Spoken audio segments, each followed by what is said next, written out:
Conflict and Courage by Ellen G. White. God or Idols. January 26. Their idols are silver and gold, the work of men's hands.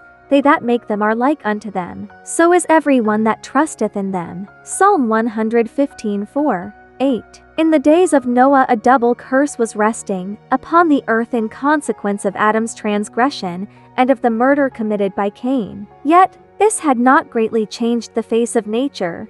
The human race yet retained much of its early vigor. But a few generations had passed since Adam had access to the tree which was to prolong life, and man's existence was still measured by centuries.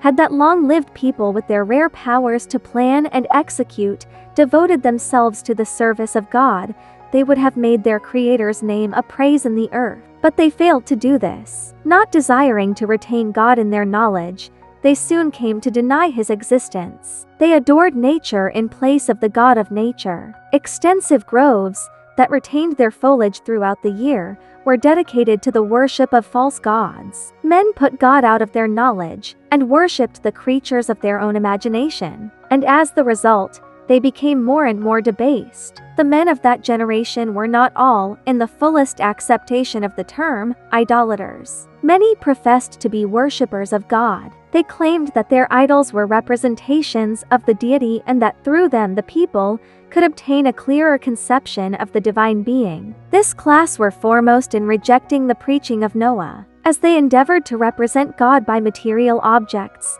their minds were blinded to his majesty and power. They ceased to realize the holiness of his character or the sacred, unchanging nature of his requirements. Man will rise no higher than his conceptions of truth, purity, and holiness. If the mind is never exalted above the level of humanity, if it is not uplifted by faith to contemplate infinite wisdom and love, the man will be constantly sinking lower and lower. The worshippers of false gods clothed their deities with human attributes and passions, and thus their standard of character was degraded to the likeness of sinful humanity.